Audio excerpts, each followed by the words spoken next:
heard the expression, "You can't teach an old dog new tricks," right? Probably even used it ourselves at some point in our lives when explaining our own behavior or the behavior or actions of someone else, because it's kind of convenient. The origin of "you can't teach an old dog new tricks" comes from the mid-1500s. It's one of the oldest idiomatic expressions in the English language. And the original use of the phrase appears in the book of Husbandry by John Fitzherbert, published in 1534, where it is written, and of course I feel like I need to do some kind of accent when I read this, but, "And he, a shepherd, must teach his dog to bark when he would have him, to run when he would have him, and to leave running when he would have him, or else he is not a cunning shepherd.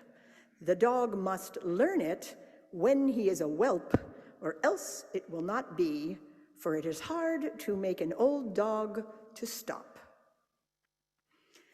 It also shows up in a dialogue containing the number in effect of all the proverbs in the English tongue, published in 1546, and a more modern version of the expression showed up in a 1721 book, Diverse Proverbs, authored by Nathan Bailey. While it isn't the exact version of the phrase we use today, it's quite close. An old dog will learn no tricks. Now, in my research, what I couldn't find was when it exactly became some kind of cultural rule, though. At what point did it become an excuse to stop learning and growing? The old dog mindset can wreak lots of havoc.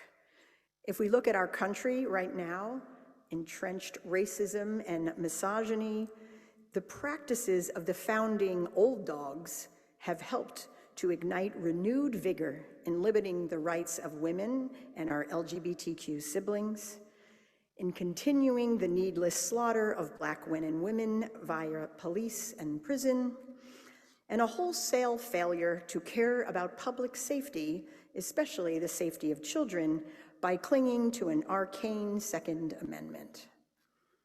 Florida's latest shenanigans are a wonderful example of an effort to maintain the old dog mindset as they ban the teaching of real American history, which means including the truth of African American history.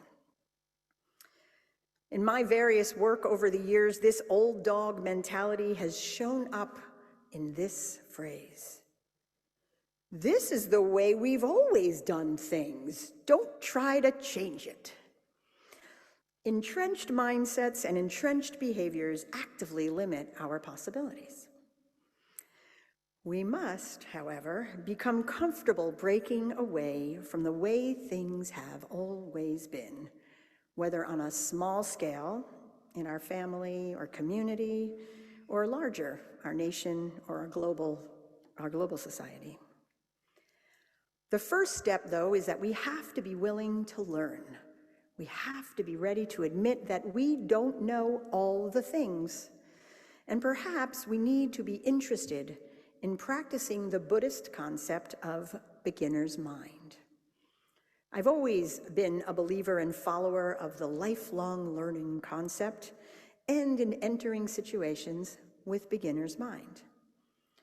If it's new to you, this excerpt from Lion's Roar should sum it up.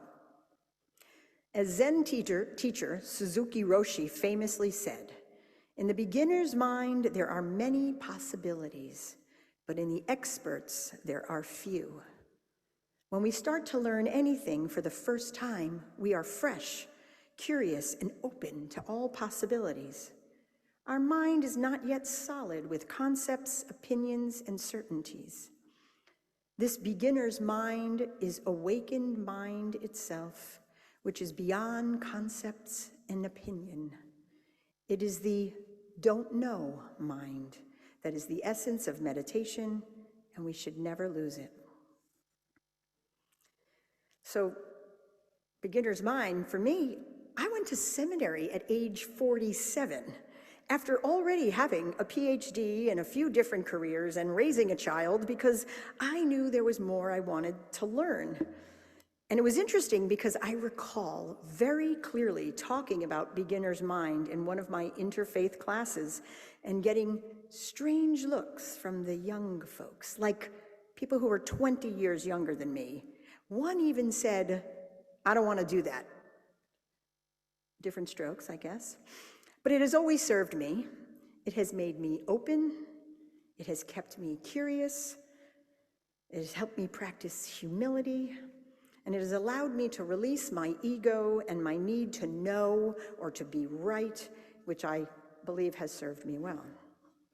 So, when my spiritual director and I were talking about a year ago, she said, "Leonisa, I think you're not getting enough creative time. You need to tap into your creativity again. You sound frustrated and maybe a little sad." My immediate response to her was that I'd start making music again. I had kind of let it lapse. And that had always been my go-to. My creativity and my artistic outlet was through music. And Therese said, "Nope, that's something you already know. I want you to try something completely new."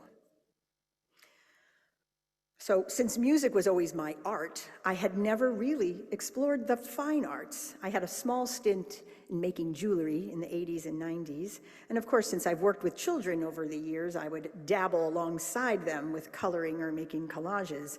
But really, art was not anything I had any talent for. And a few months prior to my spiritual director's suggestion, my daughter and I had toured the Kingston Ceramic Studio as part of Art Walk in Kingston. I have long loved pottery. I like to say it's because I'm Italian, but I don't know what it is. But I have a large collection of bowls from around the world, so I signed up for a class at the studio, and this old dog put on clothes that could get dirty, and I went and played with clay. On the first day, we did some hand building, and I learned the basics, and I learned quickly that clay is really responsive. One false move, and you're off in a different direction, or that one move could open up new ideas. I also learned it took patience. There is no rushing in pottery. Each step of the way must be mindful. I learned this even more when, during a subsequent class, I began to learn how to use the pottery wheel. Any ceramicists in the room or potters? Okay. The wheel drives me absolutely bonkers. One moment of distraction and that blob of clay was off-centered or had gone from a vessel to a catastrophe in the blink of an eye. My frustration at the wheel remains quite real, but the more I accepted my role as a learner, it was quite easy to just dive into it as a mindfulness practice, even, or maybe especially, when things didn't work out. I also learned patience because you can't make a potted thing in one day. You have to create your piece, which takes time. Like just a few weeks ago, I spent 3 hours hand building this giant pasta bowl. It was the most relaxed I'd been in the longest time. But you wait, and after you make the thing, then you have to fire it in a kiln. And I'm in a shared studio space, and so that could take a while, and there's no choice. You have to wait. And then it comes out, and you agonize over how you're going to glaze it. Do I underglaze? What colors do I want? Do I layer them? Would it be interesting? And then you wait for it to be fired another time. And then you hope, when you walk over to the shelf, that what you find is to your liking. I can say that since this whole undertaking was new to me, I had no attachment to the outcome. Everything I made, lumpy, too thick, too thin, just right, brought me joy because I found joy in the process. So a little show and tell. I created this cup thing, holder, vessel, my first day of class. And then it wasn't until 3 weeks later that I got to finally bring it home. And man, I was like a little kid when I walked into the house with my cup thingy. And Rafaela, my daughter, was like, "Oh, Mommy, that's so nice." And I think she was just being kind, and God love her for that, right? And Michael, my husband, just sort of looked at it. He sort of looked like a dog looking at a thing with his, his ears didn't go up, but his face was tilting. And I was so mad at him. I'm like, that's your reaction? So he read my face and he quickly backpedaled and said, "But honey, you're always so good at everything." I asked his permission to share this story.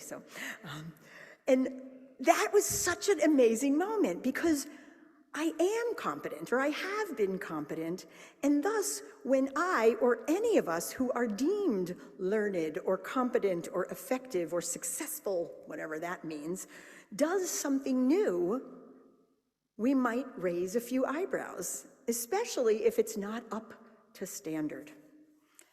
And so I wonder if that's what holds so many of us old dogs back. The fear of making a mistake, or making something less than perfect, or getting quizzical looks, or the fear even just endeavoring to try something different. Whether it's art, or a new idea, or a new way of thinking or being, maybe it's just fear that holds us back. Maybe it's not that old dogs can't learn new tricks, it's that we won't. As I mentioned, working with clay has taught me a number of things. So, first, it's okay to be a learner, a newbie. It's also okay to say, "Oh my God, I don't know," or to ask your teacher, mentor, minister, friend, colleague, much younger than me person questions out of curiosity and learning, rather than having an answer you want to get to. This not knowing can be incredibly rich. I think this becomes harder the older we get because society tells us that we are an expert, or we deem ourselves an expert. What a limiting concept. About 25 years ago, I was in a taxi with my mentor, Dr. Betty Reardon, and we're heading back to Colombia from the United Nations, where she was guiding us in an internship. And I was ranting, maybe I was just complaining, I don't know, about how the speaker that day was not an expert on the topic she was talking about, and what a waste that was. And Betty, as she was known to do, turned and asked me, "Why does she need to be an expert for you to listen to her?"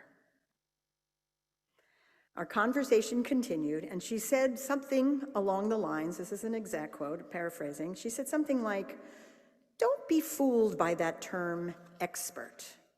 None of us are experts, and if we think we are, we're just telling the world that we've decided to stop learning." So to this day, I continue to eschew the term and concept of ever being an expert. And I know I'll never be an expert at pottery, and may I never feel like I am one. I've also relearned that it's okay to not be attached to outcome, but to dig into the process. In my peace work, it seems that the world we live in is so attached to outcome that we forget or ignore the work that we must do and the learning and growth that happens during the doing. I've also learned that outcome can be uncertain or can shift. So instead of being attached to outcome, we can be open to outcome. Like, I worked on a vase last month and put it in the waiting to be fired shelf. And a few days later, I get a message on our Slack channel that it had a giant crack in it. And when I came to the studio a few days later, I asked the ceramics teacher on duty that day why she thought it happened. And she explained to me that it dried too fast. I had put my almost leather-hard vase into the room with the kilns which as you can imagine is quite hot. And this rushed the drying process, and my vase cracked. I learned once again, you can't rush. That's a really good learning for me. So hours of work gone, but that crack did not negate the joy and focus and satisfaction I felt when making the vase. I took that broken vase to the clay reclaim bucket, and in an almost ritual-like manner, I broke it apart and watched the pieces fall into the bucket with all the other failed attempts. And in time, that bucket of thwarted efforts became new clay for all of us to try again. Finally, this endeavor in the ceramic arts has given me a perspective on vision. When I'm climbing the 3 flights of stairs to the studio, I have an idea or a vision for the piece I want to work on that day. I do the steps needed to get there with flexibility, curiosity, lots of humility, and non-attachment. Inevitably, along the way, something shifts. A studio member suggests something to me that I'd never thought of or didn't know how to do, or I gouge into the piece with a fingernail, or the form I'm making just won't hold, and then I adapt. I still have an idea in my mind, but I know I also have to go where the clay takes me. And in real life, I know that I have a clear vision for the world I want to be part of creating. I think many of us probably share that same vision. And I've had roughly the same vision for more than 35 years. And all these years later, I know I need flexibility, a curious mind, an open heart, a willingness to listen and learn from others. And nowadays, that means listening to others who are younger than me for that world to come into being. And I know that the path to that vision may be long and have bumps in the road, but I want to see it happen, to build it. And I want to enjoy the transformative possibilities along the way, in me, in clay, and in the community and people I surround myself with. Hi, and welcome to Getting the Message, where we dive a little bit deeper into some of the service themes for the day. My name is Ember Kelly. I'm the Director of Religious Education here at the Fourth Universalist Society, and I use she and her pronouns. And I am so excited to get to dive into this message about doing new things and trying new things with our not necessarily new to us, but new to this specific role, sabbatical minister, Reverend Leonisa. It's so great to be with you. Likewise, Ember. I feel like it's been a while since we got to do this, so I'm very excited. Yeah, and this new thing of sabbatical ministry for Fourth U, right? Right. Yeah. It seems very appropriate to start. Yes, I might have planned that accordingly. There might have been a thought or two in mind for that. Yeah. Right. Well, and the secret, writing a good sermon is that people can never tell if it's something you wrote 5 years ago or if you just came up with it that day and it just seems really relevant. Yes. Or no, it's true. But no, it's it really is. It feels appropriate to think about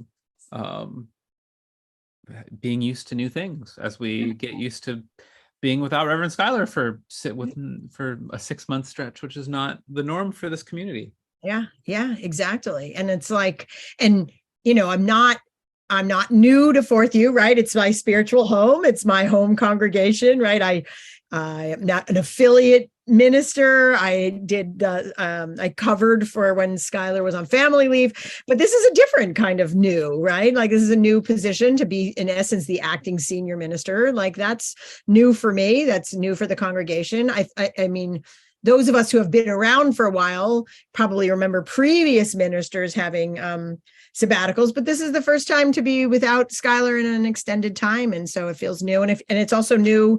I'm actually wrapping up another sabbatical ministry coverage, but the sabbatical ministry concept is a new thing for me. And it's an interesting one for UUs, like that we actually allow our ministers, that's maybe not the best word, but, we give our ministers encourage and reward years of work and service and time to then go and, do the work that helps one sustain your ministry and think more deeply and learn new stuff. So, yeah. Yes, the anti-capitalist in me, as Reverend Schuyler and I discussed in last week's video, we all deserve sabbaticals, Absolutely. I actually think that we should all be like on sabbatical and then we do things when we want to. Like, I would like to flip the entire script, like, permanently on sabbatical, occasionally working.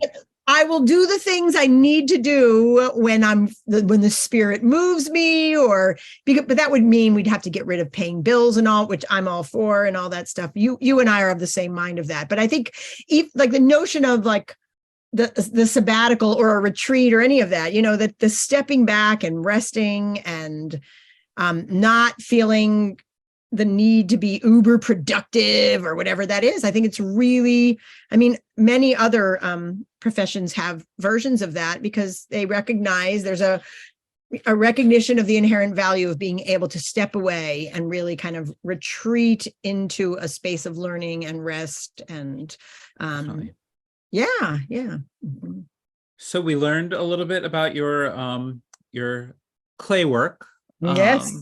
And we even got we're having the kids work with clay in the Time for All Ages, and lots of clay involved. Lots of clay. Are you now an expert on clay? Time learning. Darling, I'll never be an expert on clay. That's a good way to set up this conversation. Yeah. So no, I am very much. And I even was just talking to I don't know, somebody was it this morning or yesterday about saying like I still very much feel like a beginner. Part of that, as we heard in the sermon, is because I just do approach it with beginner's mind. But part of it is there's so much to learn. And I feel that way about almost everything, right? But it's certainly working with clay, like any time I'm in the studio, someone could come up and sometimes it's like, oh, what are you working on? And I'm like, me? I don't know what I'm doing. They're like, no, that's fabulous, right? And then, which is this wonderful exchange of ideas. And then other times I'm working on something and someone will incredibly generously or graciously say, have you thought about doing this? Or don't be afraid to try this. And I'm like, oh, like sometimes I just need. So yeah, no, I'm not anywhere near an expert. I still consider myself very much a beginner. I've been living into my creativity for it though. So that's kind of fun, right? Like I know that I've learned enough to know how to mess around with it. But then I also know that I make mistakes. I also know that there's so much more I have to learn. I also know that I'll do something and then I'll go, maybe this will work. Maybe it won't. Let's put it in the oven and see what happens. Right. Yeah. No, I think it's so important to always come at things with a desire to learn. Like when it was, moving abroad for us, like going over there, not as like the people with all the knowledge, but to learn from folks over there. Or though sometimes at the same time, I also like enjoy gaining some level of expertise. I enjoy becoming a regular at, our local grocery store. Yeah. I know these aisles. I can do this in 10 minutes. They start to recognize you. Like, this morning I went and got groceries and the attendant, she sees me the same day, same time, same day, every week.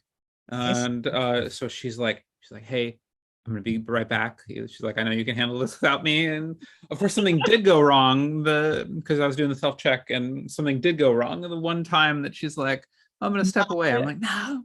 Yeah, don't leave me. No, right.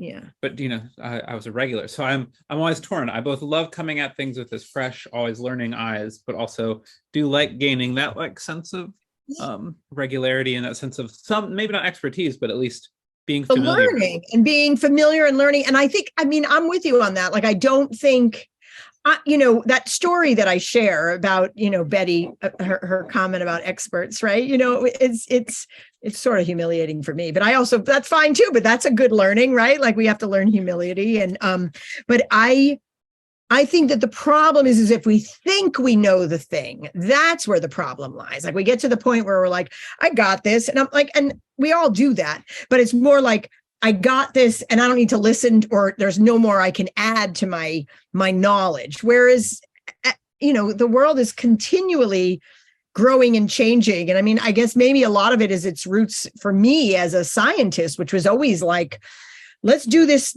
thing like this, let's ask this question, and then we're going to research it, and then we're going to come up with 20 more questions, right? So there's always more to learn, there's always more to explore.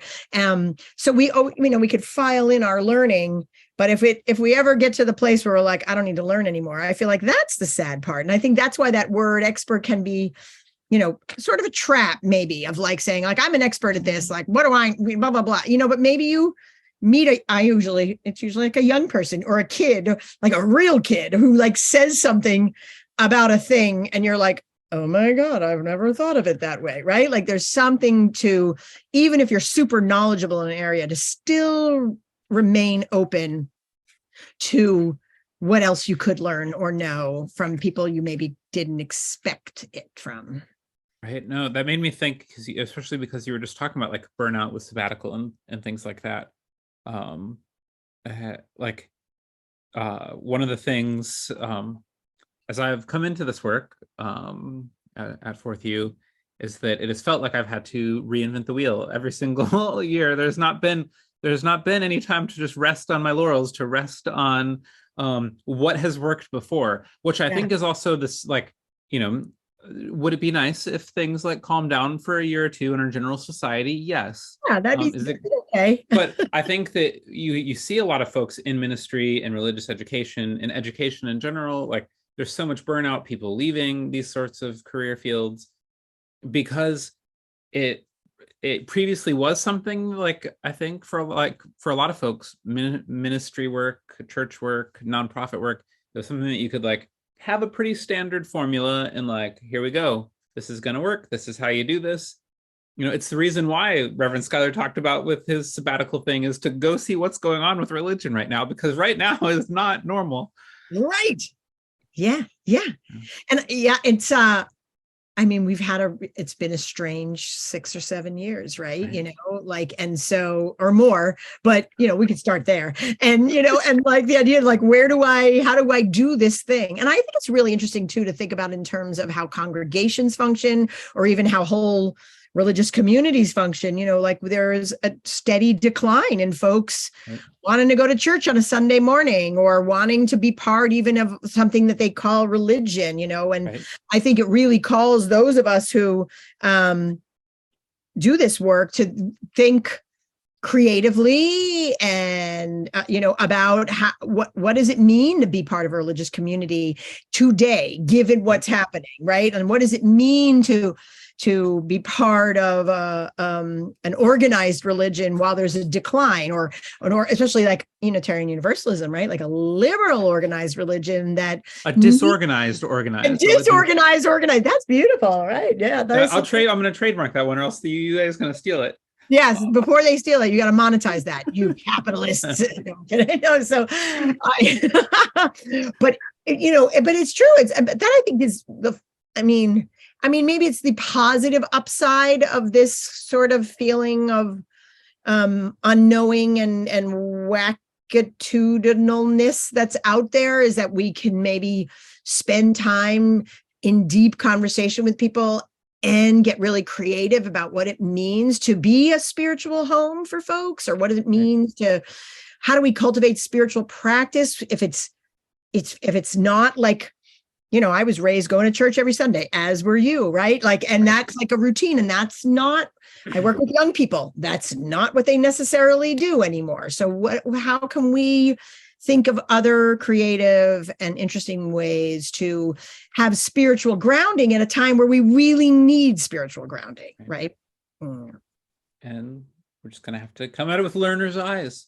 Yes, exactly. Like, and that, I think if we listen and see what people are interested in and listen to what people are saying, instead of saying like, no, this is the way it's always been done, right? Part of my impetus for writing the sermon too is that I've served lots of organizations, congregations, organizations, and often the fallback is, we've always done it this way and this is how we function. And you're like, yeah, the world isn't the same, even within 2 years, 4 years, 8 years, 20 years, right? Like to say we do things a certain way, I mean, just sort of cuts us off from thinking about how we can grow and learn and move forward in congregations or in communities or in society writ large.